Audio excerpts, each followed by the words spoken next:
And those are some of the headlines. This is Democracy Now!, democracynow.org, the War and Peace Report. I'm Amy Goodman. The crisis in Yemen is mounting following a number of high-level defections from the regime of the U.S.-backed President Ali Abudullah Saleh. On Monday, a dozen top military leaders announced their allegiance to the protest movement after 2 months of nationwide demonstrations. Saleh labeled the defections an attempted coup against him that will lead to a bloody civil war. Saleh offered to step down as president by the end of the year, repeating a similar offer he made last month. Meanwhile, the defecting military officials have vowed to defend protesters following a number of deadly attacks by Saleh's forces. The worst came Friday when 45 people were killed, over 350 wounded, when Yemeni forces opened fire on demonstrators in the capital, Sana'a. A number of Yemeni diplomats have also resigned, including ambassadors to 7 countries. 4 staffers at the Yemeni embassy in Washington say they no longer support Saleh's government and are siding with the protesters. Yemen's ambassador to the United Nations, Abdullah al-Saidi, also announced his resignation. Peaceful demonstrators were shot in cold blood, and 52 persons perished as a result of snipers shooting them from balconies. I thought this is immoral, and it's disturbing, and I thought that how can I represent and articulate a policy that and with good conscience that will justify something like this, or find excuses to what happened on that infamous day. It's estimated well over 100 people have been killed in the Yemeni government's crackdown, a toll believed to rival the number killed in Libya. But the U.S. response has been markedly different. On Monday, the Obama administration called the recent violence unacceptable, but announced no tangible steps to pressure Saleh's government. Over the past 5 years, the United States has provided more than $300 million in military and security aid to Yemen. Saleh's forces have used U.S.-manufactured equipment in the recent attacks on protests. Democracy Now! Correspondent, independent journalist Jeremy Scahill has been closely following the developments in Yemen. He joins us now in our studio. Welcome to Democracy Now!, Jeremy. What happened in the latest killings this weekend? Right. Well, on Friday, there were horrifying images that came out of Yemen. A lot of people being shot in the head, some being shot in the face by snipers on rooftops. I want to say just at the onset that Ali Abudullah Saleh, who's ruled Yemen for 30 years, he very well may be finished. This has been a largely or overwhelmingly nonviolent insurrection against him. But he also is an incredibly shrewd operator that has shown an unbelievable ability to survive through the Cold War, through the beginning of the so-called launch of the War on Terror. I mean, when the Bush administration decided to basically launch a war against the world after 9/11, Yemen was on the initial list of targets that they were going to go into because it's Osama bin Laden's ancestral homeland.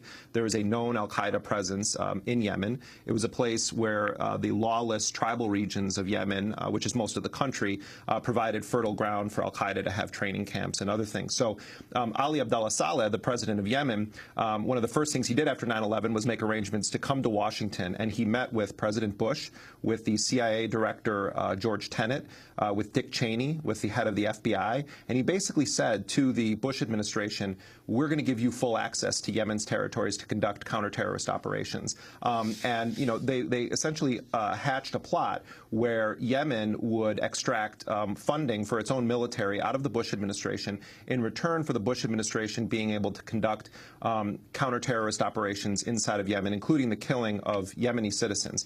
In November of 2002, the CIA and the U.S. military's Joint Special Operations Command launched a drone strike in the Marib region of Yemen, and they actually killed 6 people, including a U.S. citizen from Buffalo, New York. That was the first strike outside of the battlefield of Afghanistan and Iraq that we know of, and it really set the doctrine in play that the world is a battlefield. So Yemen, from the very jump of the so-called War on Terror, has been a crucial fighting ground for the U.S. The Obama administration has really escalated the covert war inside of Yemen and has dramatically increased the funding to Yemen's military, particularly to its elite counterterrorism unit, which is trained by U.S. Special Operations Forces. So what I think is important to recognize as we watch Yemeni security forces shooting dead their own citizens in the streets of Sana'a and other cities is that it could get much worse if Ali Abudullah Saleh decides to unleash the U.S.-trained counter-terrorist units on his own population. To date, we don't have any evidence that he's done that. But what Saleh has done over the past decade is take U.S. assistance that's meant for his forces to be trained to target al-Qaeda or the newer manifestation of al-Qaeda in Yemen, which is called al-Qaeda in the Arabian Peninsula, which is a dual Saudi and Yemeni operation aimed at toppling both Saleh's regime and the kingdom of Al Saud in Saudi Arabia. The Yemenis have taken that assistance, that training, that U.S. weaponry, the helicopters that have been laundered through Saudi Arabia but are really from the U.S., and has used it to fight an insurrection against his regime from the Houthi Shiite population in the north of Yemen and also the southern secessionist movement that has been trying to overthrow his government for a number of years. So he has a history of misdirecting U.S. assistance. The fact is that the U.S. has been almost entirely silent in the face of Saleh's forces gunning down their own citizens, which stands in stark contrast to the position that the U.S. has taken on some of the other regimes in the area. And you can't help but wonder if the U.S. is hoping that Saleh holds on in Yemen because the head of the Counterterrorism Center in the United States said recently in front of Congress, as did the Director of National Intelligence, James Clapper, that al-Qaeda in the Arabian Peninsula represents the single greatest terrorist threat to the United States. If Saleh leaves and there's a vacuum of power, the U.S. predominance over Yemeni affairs when it comes to counter-terror operation could be called into question. The last thing I'll say on this is that I've spent the past couple of months talking to former CIA people, former special operations people, former Defense Intelligence Agency people who've all worked on Yemen for many, many years. All of them say that al-Qaeda in the Arabian Peninsula does not represent an existential threat to the United States. There are one-off incidents like the underwear bomber, Abdul Farouk Abdul Muttalib, who was trained in Yemen. There are connections with Anwar al-Awlaki and others who have committed acts of terrorism. But we're talking about 300 to 500 people that are on the ground there in Yemen.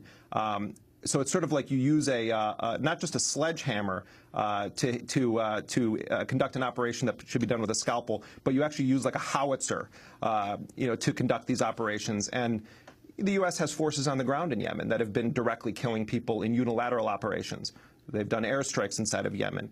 They've trained Yemeni forces. The U.S. has spent a lot of money militarily in Yemen and very little money by comparison building up Yemen's civilian infrastructure. So you could say that U.S. policy has played a central role in the last decade of destabilization in Yemen and has also undermined the authority of their own leader that they back by killing civilians in airstrikes. So I think that the Obama administration's position on Yemen has been one of deafening silence thus far. You know, when Hillary Clinton, the Secretary of State, went on her apology tour after the WikiLeaks release of the U.S. documents, one of the places she stopped was in Yemen.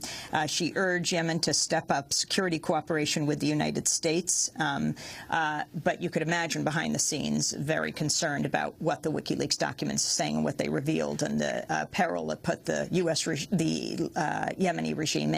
Very quickly summarize what it said. Right. Well, General David Petraeus, when he was the head of U.S. Central Command, created what was called an execute order that authorized U.S. Special Operations Forces to go into countries and conduct kinetic operations, lethal operations away from Afghanistan and Pakistan. These orders had been issued before, but it was sort of an update of this for the Obama administration. As part of this, the U.S. launched airstrikes inside of Yemen in December of 2009, supposedly targeting al-Qaeda leaders. Yemen lied to its own people, the Yemeni government, to its own people and the world, and said that they were Yemeni airstrikes. But then Al Jazeera filmed and Amnesty International obtained photos of U.S. missiles at the site. And so what the WikiLeaks cables show is that Yemen's president and the deputy prime minister said to David Petraeus when he went there to meet with them after these strikes, we're going to continue to lie and say the missiles are ours and not yours. And in fact, the deputy prime minister said, I just lied to the parliament. And so when this was released, it became abundantly clear to the world that Yemen was essentially acting as a proxy for the U.S. in these attacks.